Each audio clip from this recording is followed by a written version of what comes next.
Hi guys, my name's Nigel Oxley and this is What to Watch. What to Watch is a brand new channel and this is my very first video. On the channel I'll be reviewing watches. What I've done is I've devised my own scoring system for a watch. It scores the watches out of various categories out of 100. The whole idea is we score each watch out of 100 and then at the end of the episode each watch gets added to the leaderboard and we see where they stack up against each other.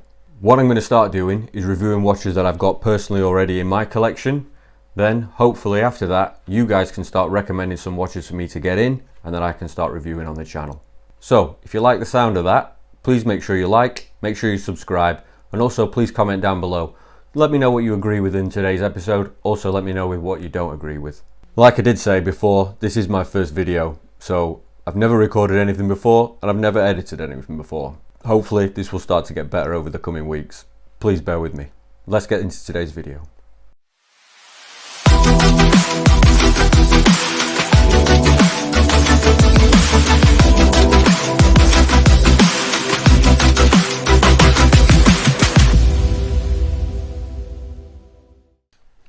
Now, like many people I've spoke to in the watch collecting game, my grail watch is the Rolex Daytona. I've wanted a Rolex Daytona ever since I got into watches. It's just one of those things that every time I see an image of it, I kind of get a feeling of, I really need one of those.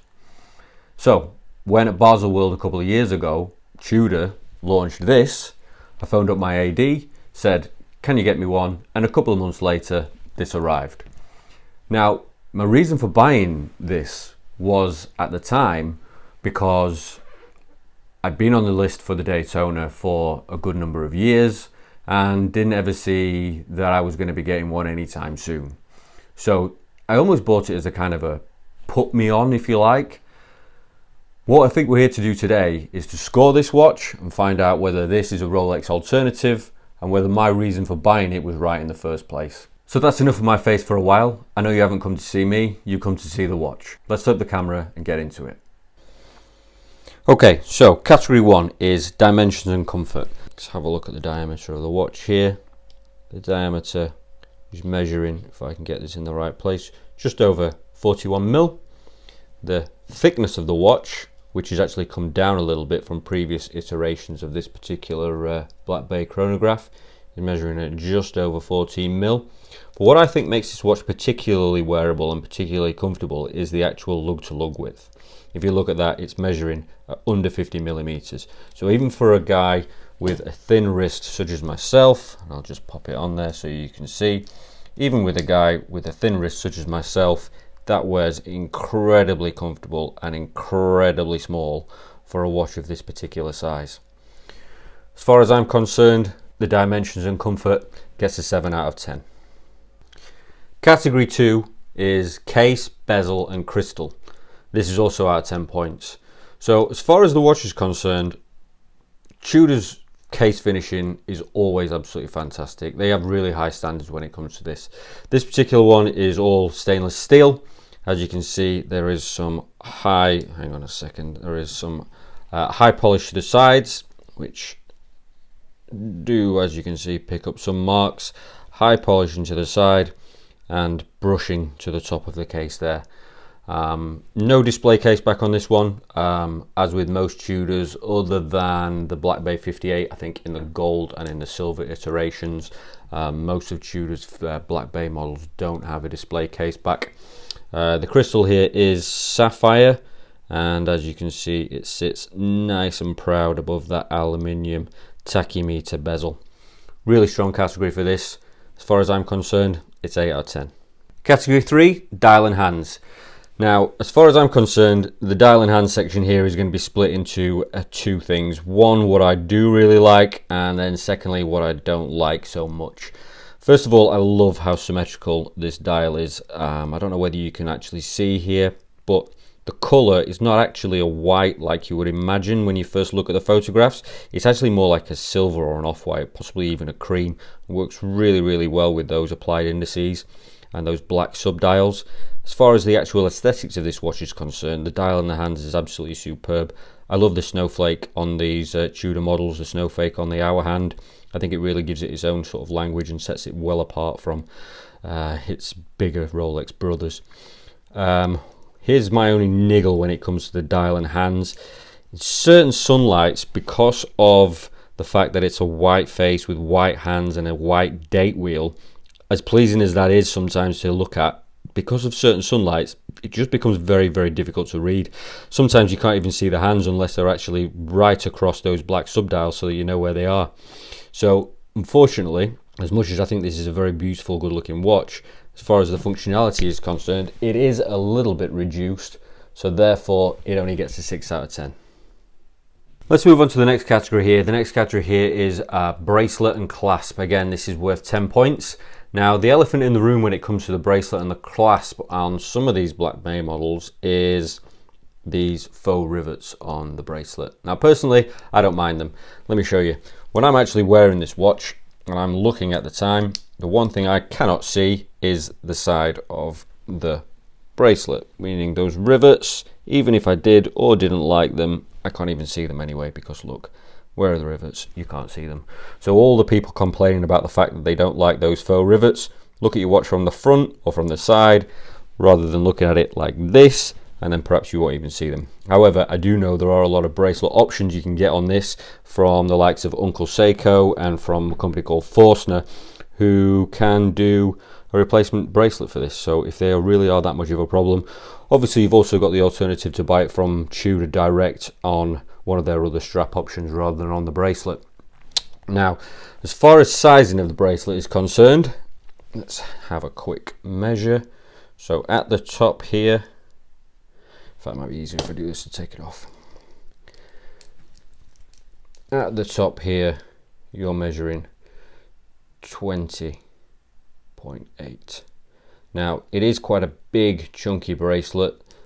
And again, let me do it up here so you can see the actual clasp itself. Again, is 20 mil.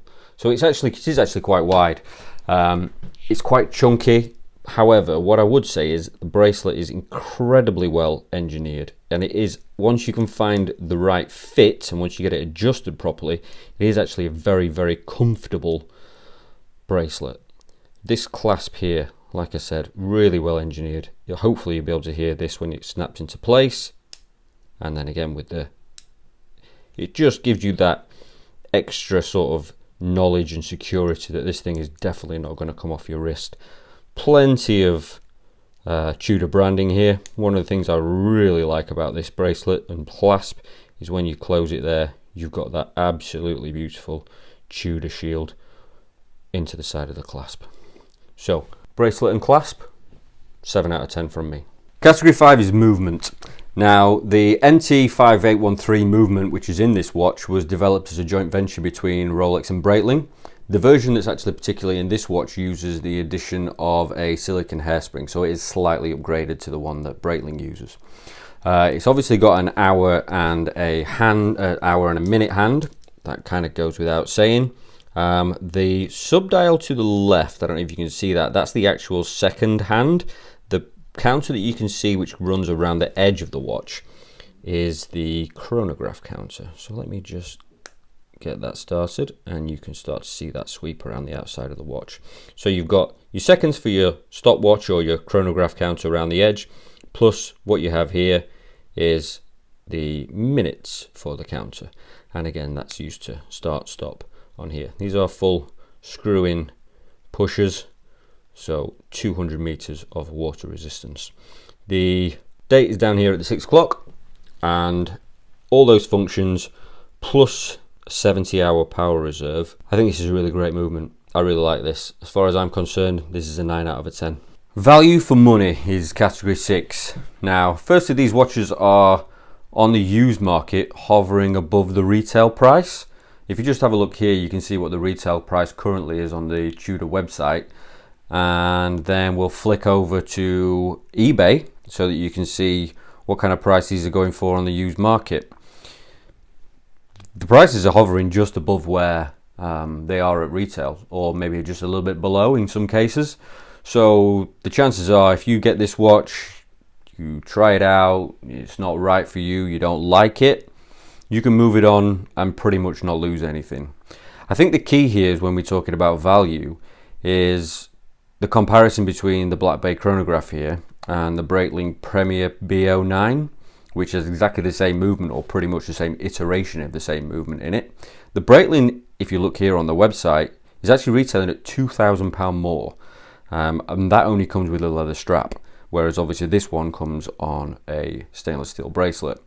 So you can't argue with the value for money here. Another good category, 9 out of 10. So category 7 is design and aesthetic. Now, like I said before, I initially bought this watch as a kind of a put me on until I got my hands on the Daytona, but I think that was a mistake I'm actually quite glad I made. So let me just explain that a little bit. Having owned this watch for over a year now, I've realised it's kind of not just a Daytona, if you like, or as some people have incorrectly, in my opinion, nicknamed this watch. I think it's got a character, it's got its own charm, it's got its own design aesthetic, far, far away from that of the Rolex, and for that, I absolutely love the look of this watch. Another 9 out of 10. Category A is one of our first 15 pointers. It's brand and heritage. Now, when Tudor was first set up by Hans Wilsdorf in 1926, he did so with the ethos of putting third-party cheaper movements into his Rolex cases and rebranding them as Tudor, giving the man off the street, if you like, a taste of the more luxury Rolex watches, but at a more affordable price. Obviously, this isn't what Tudor is today. Tudor today has got its own design language, I think, especially down to the sort of introduction of the Black Bay models. It has its own in-house movements, one of which you can obviously see here. And although it has a very long history, very much intertwined with that of Rolex, I think it's got a superb heritage. And yeah, as far as I'm concerned, it's worth 12 out of 15. And then finally, we get to our final category. Again, this category is worth 15 points, and I call this category Grin Factor. Now, Grin Factor is that feeling that a watch gives you when you catch a glimpse of it on your wrist, when you're going about your day-to-day life, when you're not specifically looking what the time is. The reason, at the end of the day, it's the reason we all kind of got into watches in the first place. What are we doing here? What are we all watching videos about watches for if it's not something we enjoy and that brings us happiness? As far as I'm concerned, this watch does exactly that. It does make me smile, it makes me grin, and for that, again, I think 12 out of 15 points for Grin Factor. So, the total score for the Black Bay Chronograph, 79 out of 100. Not bad, but making it the best and also the worst watch I've ever reviewed on the channel. Please do let me know in the comments what you think you agree with, what you disagree with, what you think to my scoring format. Is there anything I've missed? Is there anything I should be including? So in conclusion, to get back to the question that I posed at the beginning of the video, is the Tudor Black Bay Chronograph a Rolex alternative? And was my reason for buying it right in the first place? Well, no, I don't think it is. I still want a Daytona. I don't think that'll ever stop until I get my hands on one. But that isn't necessarily to say that this is an alternative for one. I don't think it's an alternative for one because I think it's a fantastic watch in its own right. I think it's got its own design language. I think it's got its own character. And when my AD does call eventually and lets me know that my Rolex Daytona is ready, I think the acid test will be, will I keep this in the collection? And I think I will. I don't think this will go anywhere. I absolutely love it. So if you've enjoyed today's video and you like the format and you want to see more reviews going forward, please make sure you subscribe just to make sure you don't miss the next episode and then the episode after that, and hopefully a lot more to come. So that wraps things up. Thanks for watching, and remember, if you're struggling for what to watch, keep an eye out for another one of my videos. See you next time.